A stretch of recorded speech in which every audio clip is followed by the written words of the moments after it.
mbokk yi ñu ngi leen di nuyuwaat yéen ñëpp ci seen tur ak seen sant di am mbégte ñëw fii tey pour sànni suñu kàddu ci kuréel bi nga xam ne bëgg nañ ko taxawal te li ko tax a jóg mooy wane suñu ñàkk ànd ak bor bi nga xam ne nee nañ boru askanu Sénégal lañu wane ne kuréel bi ñuy waaj a taxawal ne d'accorduñu ngir askanu Sénégal fay pàcc bor bi nga xam ne jàpp nañ ne bor boobu baakaar la jàpp nañ ne bor boobu du boru askanu Sénégal mbokk yi les peuples sérieux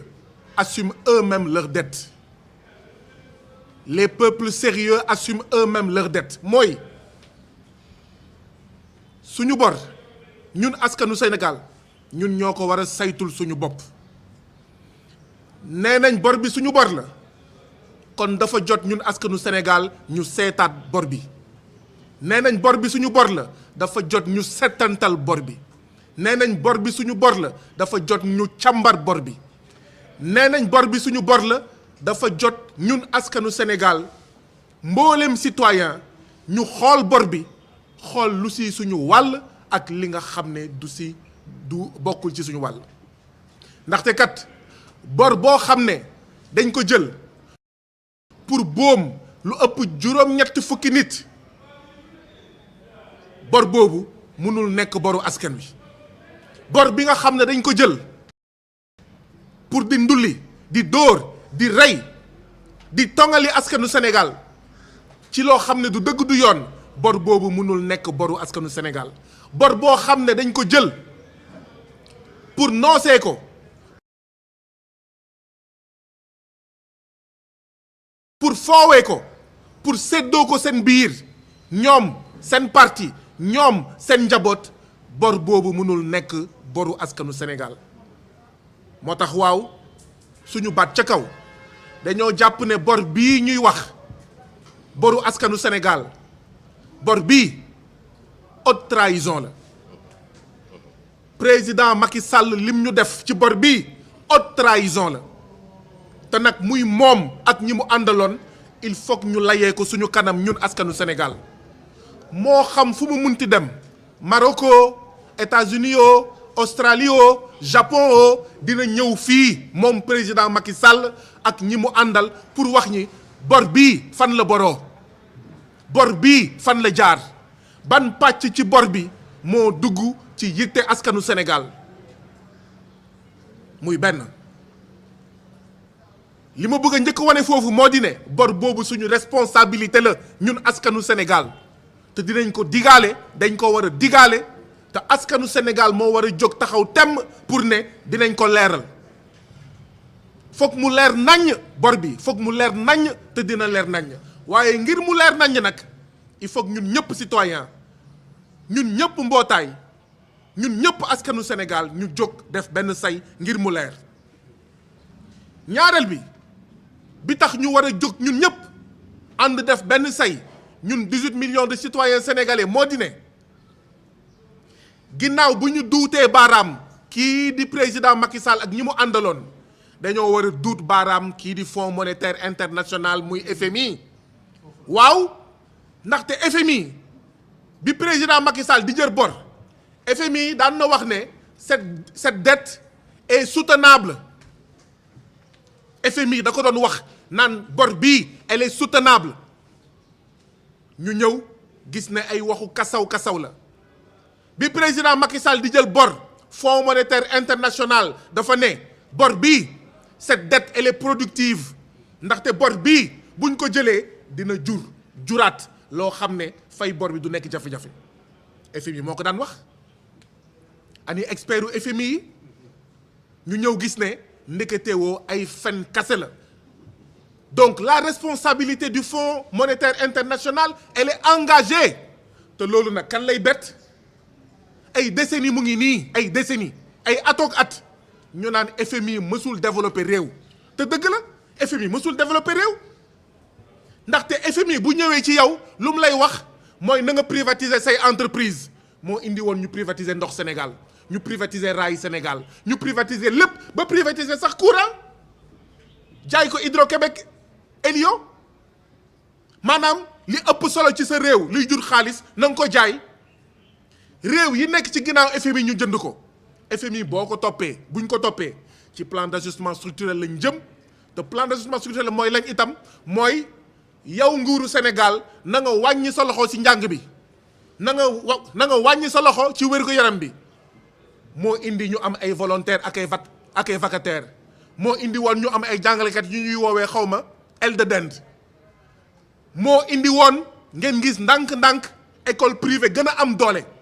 ndaxte lu état du Sénégal gën a rocc ci loxam ci njàng bi ci école publique askanu Sénégal di gën a dugal loxam ci poche am ngir njàng loolu moo dooleel école privée université privée ak ñoom seen loolu mooy FMI de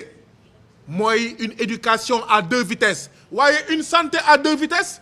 ndaxte FMI day ñëw ne la na nga wàññi sa loxo yow état ci secteurs sociaux yi ci dépenses sociales yi éducation ak santé loolu moo tax li askanu Sénégal naan Sénégal boo feebaree boo amul xaalis doo dee mooy loolu donc la complicité du FMI elle est manifeste dañ ko war a duut baaraam moo tax ñu war a auditer bor bi situer les responsabilités FMI où étais-tu FMI foo nekkoon bi Macky Sall di jër bor ngir boom askanu Sénégal foo nekkoon bi Macky Sall di jër bor pour di ko séddoo moom ak i mbokkam moom ak i xaritam FMI foo nekkoon bi président Macky Sall di jër bor pour sauver xawma Alstom xawma ak ñoom seen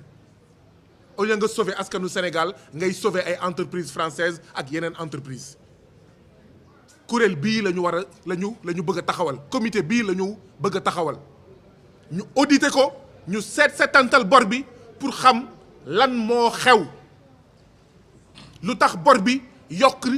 ci anam yu gaaw ci anam yu rëy ñu ngi naan diggante 2024 ak 2029 Sénégal gën saa néew dina fay pour le service de la dette publique extérieure 8700 milliards te dette cachée bi bokku ci 8700 milliards pour le service de la dette diggante 2024 ak 2029 fan la ñuy jëlee xaalis boobu bu ñu moytuwul ci crise de la dette lañ jëm buñ ci nekkul déjà ngir génn ci il faut que ñun ñu taxaw temm ndaxte bor bi du boru Ousmane Sonko du boru Diomaye du boru Sylvestine du boru Fatou du boru Jean du boru Paul du boru Mamadou comme nee nañ suñu bor la ñun ñëpp nañu ànd bëri na fi ay liggéeykat yoo xam ne depuis 30 ans ñu ngi xeex pour état fay leen bor bii buñ ko bàyyee état dina am jafe-jafe pour fay leen bëri na ay dëkk yoo xam ne bés bu nekk ñu ngi naan Azer bu Jean Michel nag ñu indil courant bor bii buñ ko fayee xaalis bu ñu war a yóbbuwee courant ci dëkkaan yi moom la ñu nar a jël kon bu ñu fayee bor bi mooy dañoo nar a xañ ay dëkkaan courant dañoo nar a xañ ay dëkkaan ay yoon ñu ngi lay naan département bu mel ni Médina Yoro Foulah amul 1 millimètre de goudron 1 millimètre maanaam diggante caméra yi ak fii Médina Yoro Foulah amul goudron bu toll diggante caméra yii ak fii ma toog tout un département bu ñu fayee bor bi Médina Yoro Foulah dina yéex a am goudron wala bu waree am 100 kilomètres de goudron 10 kilomètres lay am bu ñu fayee bor bii nga xam ne boru baakaar la dinañ yéex a am ay sages-femmes yu doy ay infirmiers yu doy ay spécialistes yu doy ay jumtuwaay fajukaay yu doy nit day feebar Goudiri war a ñëw ba Dakar nit day feebar Ziguinchor mbaa Salémata mbaa Saraya war a ñëw ba Dakar luy ndeyu loolu ay nit ci suñu tur ñu dénk leen 18 millions de signatures ñu jël suñu ay signatures di jël ay bor yoo xam ne duggul ci askanu Sénégal haute trahison la Macky Sall daf ñu war boo xam ne fu war di jeex moom waram fa la commencé moo tax foog ñu lijjante ko ak moom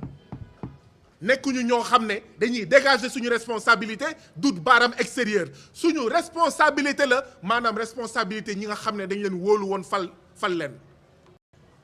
wallaay dinañ ko lijjanti waaye dinañ ko lijjanti tamit ak FMI ba mu set wecc FMI dinañu may jàmm dina assumer responsabilité am ba pare may ñu jàmm wala ñun citoyen waruñu may jàmm FMI waruñu may jàmm Banque mondiale ndaxte kat ñii di labal Sénégal ba Sénégal toll ci guute gii Sénégal bu fayul bor bi ñoom lu ñu dee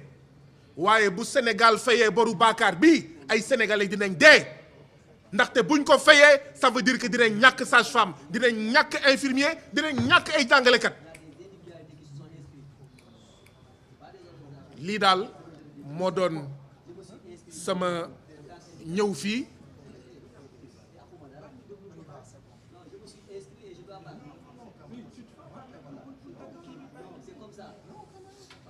mbokk yi est-ce que mën nañ déglu wante tuuti kon lii moo waral sama tànk fii ma ñëw ci sama turu bopp pour dooleel initiative bi ma ñëw ci sama turu bopp pour bokk ak yéen lancer un appel syndicat yi waruñu toog seetaan xeex bii xeexu syndicat yi la xeex bii xeexu centrale syndicale yi la xeex bii xeexu organisation yëpp la xeex bii xeexu mbootaay yëpp la mbootaayu jigéen mbootaayu ndaw mbootaayu mag xeex bii xeexu citoyen sénégalais yëpp la buñ ko bàyyil kenn moo tax sànq am na ku doon fàttali ne ñeenti mbootaay ñoo njëkk waxtaan ci mbir mi tey jii nii lim bi yokk na waaye deuxième conférence de presse bi dañoo war a lim ay téeméer ay ñaari téeméer ay juróomi téeméer mbootaay ndaxte sinon bu ñu toogee seetaan mbir mi ça veut dire que dañuy bàyyi FMI mu jàkkaarloog gouvernement bi dañuy bàyyi FMI ak Banque mondiale mu jàkkaarloog état du Sénégal te loolu kat du dëgg du yoon buñ ko defee ñu néewal doole gouvernement bi bu ñu néewalee doole gouvernement bi dina obligé nangu te xeex bi nag du xeexu gouvernement xeex bi du xeexu pouvoir du xeexu opposition xeex bi du xeexu PASTEF du xeexu LD Debout du xeexu PDS du xeexu PS suñu xeex la ñun ñëpp ndaxte Argentine lu mel nii daloon na ko mu métti loolu ci askanu Argentine yeneen réew lu mel nii dal na leen mu métti loolu ci askan yooyu buggutuñu dellu ci jamono yoo xam ne FMI day ñëwaat fii naan gouvernement Bassirou Diomaye Diakhar Faye ak Ousmane Sonko ne leen wàññi leen seen loxo ci njàng bi waruñu ko seetaan de te buñ ko seetaanee fa lañ jëm waruñu seetaan FMI ak Banque mondiale ñëw jàkkaarloog suñu gouvernement naan leen na ngeen privatiser xaw ma Sénélec wala privatiser xaw ma leneen ak leneen donc waruñu toog seetaan moo tax ñu ñëw fii tey ñu xamal askanu Sénégal ne leen benn kuréel mu ngi waaj a juddu te ñëpp am nañ ci place te ñëpp dañ ci war a dugg ndaxte les peuples sérieux assument eux-mêmes leurs dettes et assumer eux-mêmes leurs dettes signifie que nous devons auditer nous-mêmes cette dette. Et c'est pourquoi je suis ici pour renforcer cette initiative pour l'audit citoyen de la dette du Sénégal, pour identifier dans cette dette-là quelle est la part de dette légitime, de dette qui est réellement allée dans la satisfaction des préoccupations du peuple sénégalais, mais également quelle est la part de cette dette qui est amorale, qui est immorale, qui est illégitime, qui est odieuse, et dette qu'on ne paiera point. Parce que le FMI savait très bien que cette dette n'était ni soutenable, ni productive. Et donc oui, c'est la responsabilité de ceux qui ont pris cette dette, de ceux qui l'ont contractée en notre nom, mais pas pour satisfaire les préoccupations du peuple sénégalais. mais c'est la responsabilité aussi du Fonds monétaire international. Et c'est l'occasion d'ailleurs de se souvenir de notre digne prédécesseur, Joseph Tudjang Puemi, qui a travaillé au FMI à partir de 1977 et 2 ans après a démissionné parce qu'il a été l'un des premiers, avant tous ceux qu'on cite aujourd'hui, à dire le FMI, c'est le fond de la misère instantanée. Voilà ce que Joseph Tudjang Puemi disait. Le FMI, c'est le fond de la misère instantanée. Il est mort dans des conditions troubles. Certains disent même, est-ce qu'il n'a pas été empoisonné? Joseph Tudjang Puemi. Parce que cette lutte-là, c'est une lutte contre les pratiques du FMI qui est coutumier des faits. Ce n'est pas seulement au Sénégal que le FMI a fait cela. Mentir sur la dette en disant que la dette est soutenable, le FMI mentait. Mentait sur la dette en disant que cette dette contractée par le Sénégal est une dette productive, le Fonds monétaire international mentait. Mentait pour couvrir un régime en ne voyant pas qu'il y avait une dette cachée. Oui, le FMI a été pris en flagrant délit de mensonge et de complicité. Et le FMI nous doit des comptes. Macky Sall nous doit des comptes, lui et ceux qui ont contracté cette dette en notre nom, mais le Fonds monétaire international aussi nous doit des comptes. Et ils vont nous les rendre. C'est ça l'intérêt et l'importance de ce comité pour l'audit citoyen de la dette. Et nous y invitons tout le monde. Nous demandons aux syndicats de venir et d'adhérer. Nous demandons aux centrales syndicales de venir et de soutenir cette initiative. Nous demandons à toutes les organisations, qu'elles soient de la société dite civile ou de la société dite politique, à venir renforcer cette initiative. Parce que cette dette, ce n'est pas la dette de Diomaye, ce n'est pas la dette de Sonko, ce n'est pas la dette de Fatou, ce n'est pas la dette de Doudou, ce n'est pas la dette de Jean, ce n'est pas la dette de Marie. Et si nous la payons, certains Sénégalais vont mourir. Payer cette dette illégitime, c'est priver des millions de citoyens sénégalais d'électricité, de routes, de santé, d'éducation, d'alphabétisation, de sécurité. C'est maintenir certains des millions de citoyens sénégalais dans les inondations. Quelle meilleure preuve que cette dette n'a servi à rien? 766 milliards de lutte pour les inondations. Où est-ce que c'est? Où sont-ils? Où sont-ils? Quel argent a été utilisé contre les inondations? C'est comme si on recommençait à zéro. Et donc cette lutte, on va la mener tous ensemble et nous vous tendons les mains, nous vous tendons les bras pour qu'ensemble, nous auditions cette dette, les responsabilités soient situées, la part de cette dette légitime soit payée, mais que la part de cette dette illégitime, que nous refusions de la payer et que le FMI soit mis devant ses responsabilités, mais également les Sénégalais qui nous ont mis dans ce trou, dans cette crise de la dette, Sénégalais à la tête desquels le président Macky Sall, ils vont devoir également nous rendre compte. Je vous remercie. Merci.